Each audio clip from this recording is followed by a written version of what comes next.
जज्बा होगा। You stupid Indian child, तुम आजादी का सपना देखना बंद कर दो वरना हम तुमको फांसी पे लटका देगा। जो बसंती चोला पहनकर जान हथेली पर लेकर निकलते हैं उन्हें फांसी के फंदे का खौफ नहीं होता है। और रही बात आजादी के सपने की, सपने तो ब्रिटिश हुकूमत देख रही है, हम पर और राज कर देंगे क्योंकि अब हम आजादी लेकर रहेंगे। तुम्हें ब्रिटिश हुकूमत की ताकत मालूम है? हमारे पास गोले, तोपे, बारूद, बंदूकें। तुम्हारे पास क्या है? लाठी? हमारे पास तुम्हारी बंदूकों की गोलियां सीने पर खाने वाले नौजवान हैं।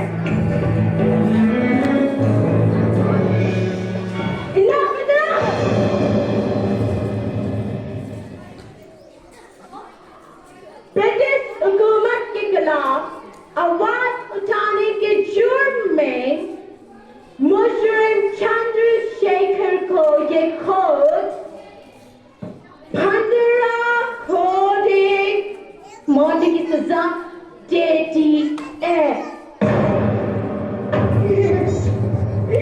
कोड़े 15 कोड़े मौत की सजा मिलने के बाद भी तुम हंस रहा है? जिसने अपने देश को आजाद करवाने के लिए अपने लहू के एक एक कतरे को कुर्बान करने की कसम खाई हो, उसे 15 कोड़े मारकर कोई उसके इरादों को तोड़ेगा तो उसकी बेवकूफी पर हंसी तो आएगी ही ना।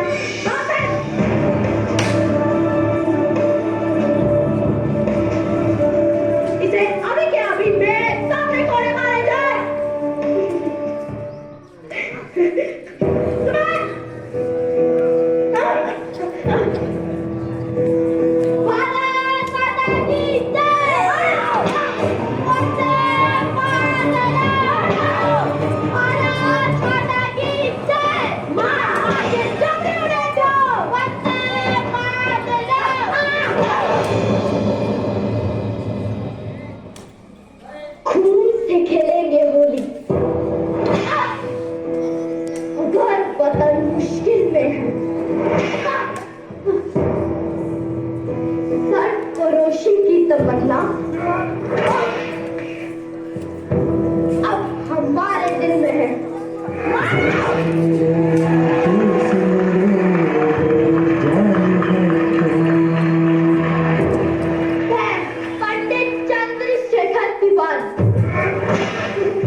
चंद्रशेखर आजाद के नाम से जाने जाने लगे।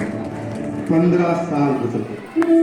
तब तक आजाद की आजादी का जज्बा इतना बढ़ चुका था कि इस क्रांतिकारी के नाम भर से पूरी ब्रिटिश हुकूमत कांप उठती थी।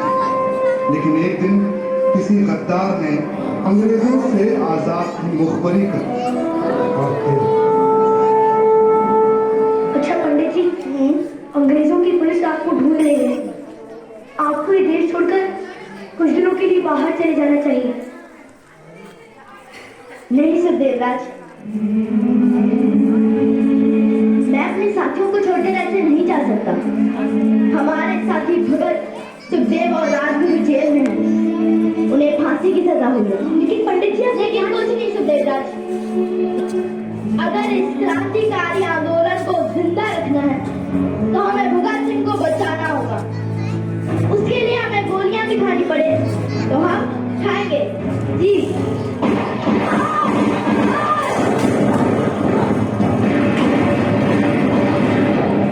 तुम जाओ जाओ सुखदेवराज, मैं गोल को दबाकर तुम्हें ऐसे बढ़ाऊं।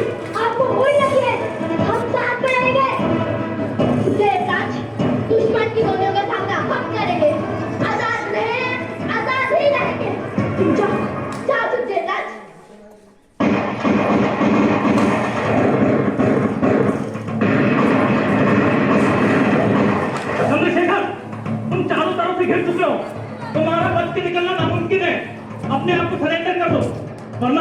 आप मारे जाओगे कि तुम्हारे माँ बाप भी तुम्हारी शक्ल पहचान नहीं पाएंगे।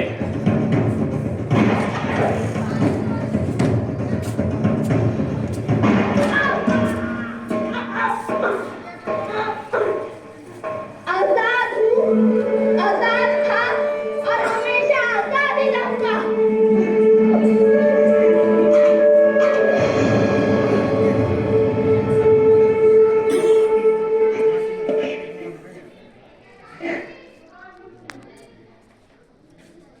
एक ही गोली